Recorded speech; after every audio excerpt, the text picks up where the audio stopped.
ভোটযুদ্ধের চারপাশে হাওয়া গরম হতে শুরু করেছে। চলছে যুযুধান স্বপক্ষের জোর টক্কর। প্রচারের ময়দানে সরগরম হতে শুরু করেছে। 26শে এপ্রিল উত্তরবঙ্গের 3 কেন্দ্রে অনুষ্ঠিত হবে নির্বাচন। দার্জিলিং, রায়গঞ্জ এবং বালুরঘাট লোকসভা কেন্দ্রে দ্বিতীয় দফায় হবে ভোট গ্রহণ। ভোটের হাওয়া গরম হতেই আমরা আপনাদের সামনে রাখছি প্রার্থীদের প্রচার নিয়ে নানান কোলাজ। প্রচার সরগরমে আমরা নজর রাখবো বালুরঘাট লোকসভা কেন্দ্রের দিকে। এই কেন্দ্রে এবার লড়াই হতে চলেছে ত্রিমুখী। বালুরঘাট লোকসভা কেন্দ্রে বিজেপি প্রার্থী গতবারের সাংসদ তথা দলের রাজ্য সভাপতি সুকান্ত মজুমদার। 26শে এপ্রিল দ্বিতীয় দফায় ভোট গ্রহণ করা হবে বালুরঘাট লোকসভা কেন্দ্রে। ফলে মনোনয়ন জমা দিয়ে বিজেপি প্রার্থী চষে বেড়াচ্ছেন এই কেন্দ্রের বিভিন্ন এলাকা। কিভাবে প্রচার চালাচ্ছেন বিজেপি প্রার্থী ডক্টর সুকান্ত মজুমদার, এবারে দেখব সেই চিত্র।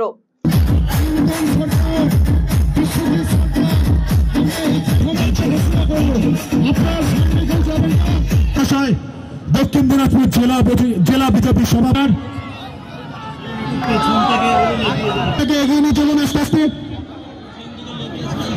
ডক্টর সুকান্ত মজুমদারের জন্য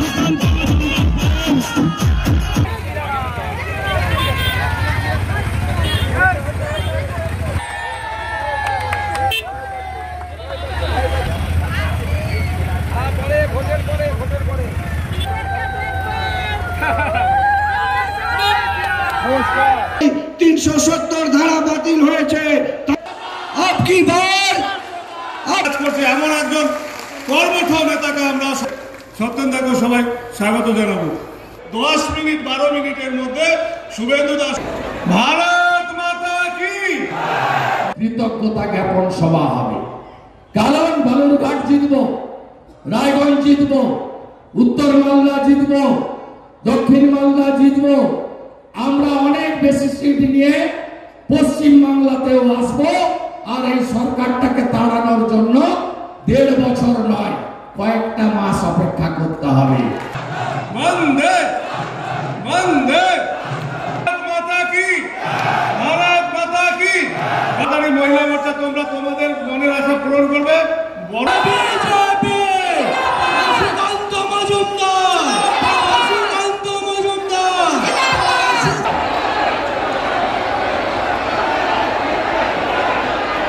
পৌঁছেছেন। দিয়েছে সেই সম্মান আমরা দ্রৌপদী মুর্মুকে রাষ্ট্রপতি করে দিয়েছি। সেই দ্রৌপদী মুর্মুকে তৃণমূলের নেতারা বলে দ্রৌপদী মুর্মু কেমন দেখতে। আগামী নির্বাচনে তৃণমূলের নেতাদেরকে উচিত শিক্ষা দিতে হবে, ছোটদেরকে উচিত শিক্ষা দিতে হবে। তার জন্য প্রস্তুত হন।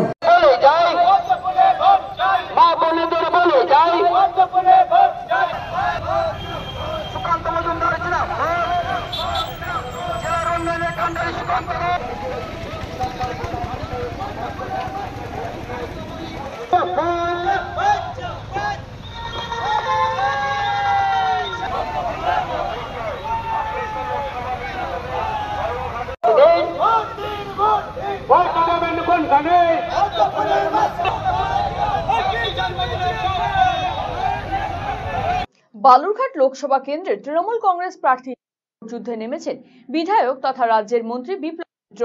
প্রচার ময়দানে রীতিমতো ঝড় তুলছেন তিনি। তৃণমূল কংগ্রেস প্রার্থী বিপ্লব মিত্রের ভোট প্রচারের কিছু ছবি তুলে ধরবো আপনাদের সামনে প্রচার সরগরমে।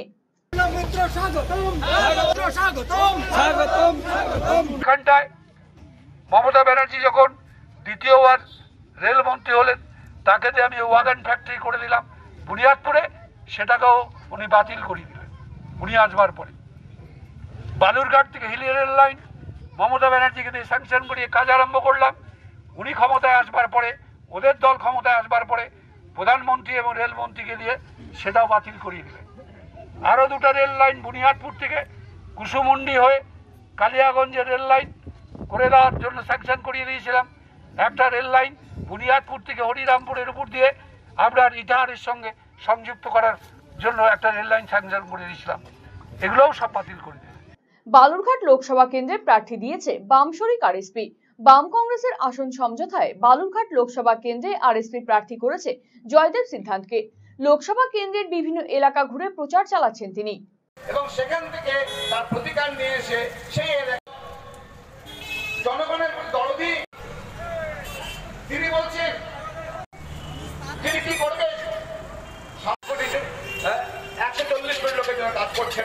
এবারে নজর রাখবো রায়গঞ্জ লোকসভার দিকে। 26শে এপ্রিল দ্বিতীয় দফায় ভোট গ্রহণ হবে রায়গঞ্জ লোকসভা কেন্দ্রে। রায়গঞ্জ কেন্দ্রে বিজেপি এবার প্রার্থী করেছে বিশিষ্ট ব্যবসায়ী তথা কালিয়াগঞ্জ পুরসভার কাউন্সিলর কার্তিক চন্দ্র পালকে। দলীয়ভাবে প্রার্থী পদে কার্তিক পালের নাম ঘোষণা হতেই জোর কদমে প্রচার শুরু করে দিয়েছেন বিজেপি প্রার্থী কার্তিক চন্দ্র পাল। কেমন চলছে তার প্রচার দেখাবো আপনাদের প্রচার সরগরমে। গিয়ে 3 নম্বর বোতাম টিপে সেখানে আমাদের মা বোনদের উপর কালিয়াগঞ্জেই থাকি আর যেখানেই থাকি আমি শিলামাসি থাকবো আর আমি আপনাদের পরিবারেরই সদস্য।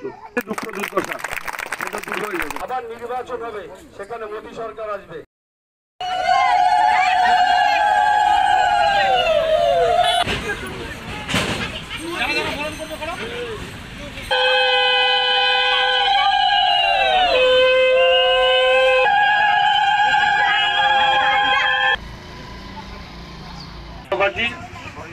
আমাকে প্রার্থী মনোনীত করলেও আপনারা সবাই নরেন্দ্র মোদী জিন্দাবাদ।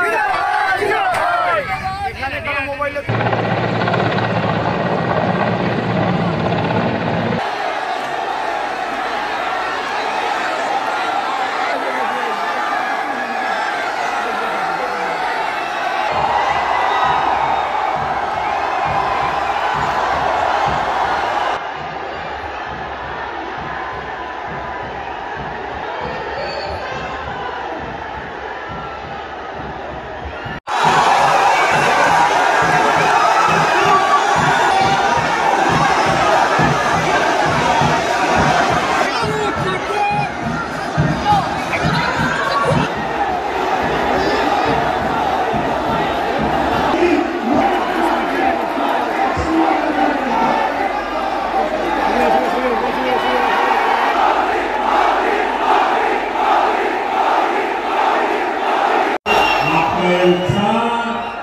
मेरे सर आपको मेरी प्यार जीवन भर अपने साथ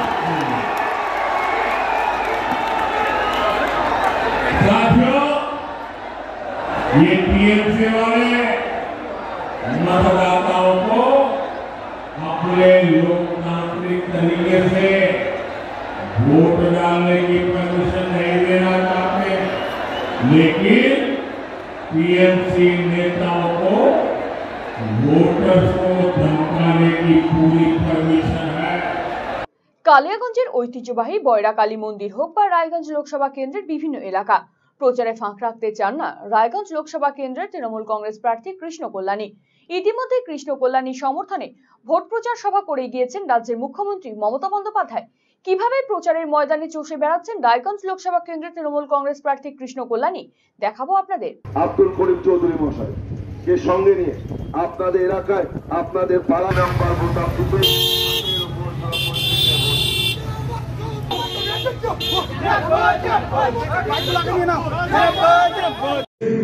কেননা 1972 সালে প্রমাণপত্র দিতে হবে। এনআরসি এই ধরনের আইনকে ছুড়ে ফেলার লড়াই আছে।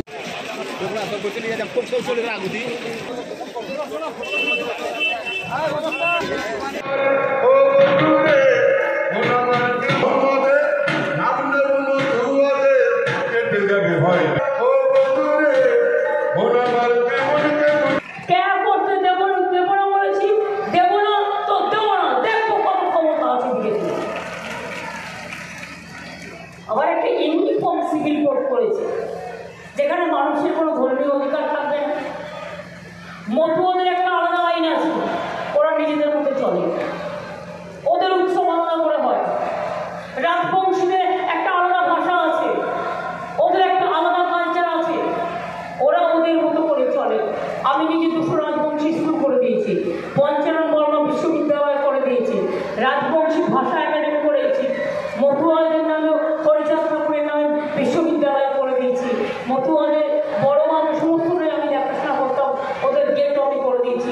আমি জানি 10 লাখ টাকা স্মার্ট কার্ড করবো স্টুডেন্টদের, করে দিয়েছি। লক্ষ্মী ভান্ডার করবো বলেছিলাম, 1 লাখ টাকা স্বাস্থ্যসাথী করবো বলেছিলাম, করে দিয়েছি। 10,000 টাকা কৃষক ভাতা করবো বলেছিলাম, করে দিয়েছি।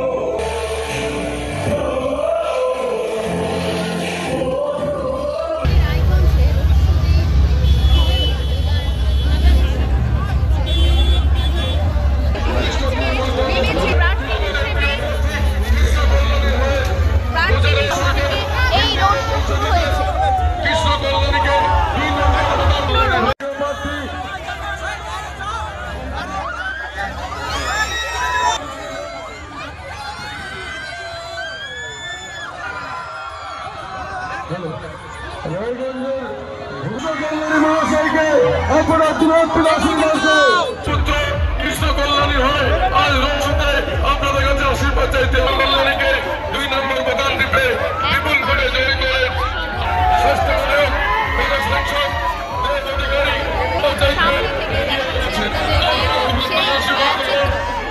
রায়গঞ্জ লোকসভা কেন্দ্রে এবারে নির্বাচনে ঐক্যবদ্ধ বাম এবং কংগ্রেস দুদলের নেতৃত্ব একযোগে চালাচ্ছেন কংগ্রেস প্রার্থীর সমর্থনে প্রচার। কংগ্রেস এবার রায়গঞ্জ লোকসভা কেন্দ্রে প্রার্থী করেছে আলী ইমরান রমজ ওরফে ভিক্টরকে, আর প্রার্থী হয়েই প্রিয় আবেগকে শান দিয়ে ভোট প্রচার শুরু করে দিয়েছেন বাম সমর্থিত কংগ্রেস প্রার্থী আলী ইমরান রমজ।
বলবো যে আজকে মিছিলে এটা প্রমাণ করছে কি কালিয়াগঞ্জের মাটিতে মানুষ দু হাত তুলে বাম কংগ্রেস জোটকে আশীর্বাদ দিচ্ছে, আর আগামী দিনে বাম কংগ্রেস জোটের প্রার্থী হিসাবে আমাদের জয় নিশ্চিত। আমাদেরকে পরাজিত করার জন্য এখন রাজ্যের মুখ্যমন্ত্রী পথসভা করছেন। রায়গঞ্জ লোকসভার মধ্যে প্রত্যেকটা জায়গায় গিয়ে যেখানে সংখ্যালঘু অধ্যুষিত এলাকা সেই জায়গায় গিয়ে সংখ্যালঘু ভোটকে ভাঙাবার চেষ্টা করছেন বিজেপির সুবিধা করার জন্য। প্রচার সরগরম এখনকার মতন এ পর্যন্তই। আগামীকাল আবারও আপনাদের সামনে আমরা নিয়ে আসব বিভিন্ন দলের প্রার্থীদের ভোট প্রচারের কিছু খণ্ডচিত্র প্রচার সরগরমে। ততক্ষণ সঙ্গে থাকুন আর দেখতে থাকুন RCTV সংবাদ, আর অবশ্যই নজর রাখুন আমাদের ফেসবুক পেজ এবং ইউটিউব চ্যানেলে। নমস্কার।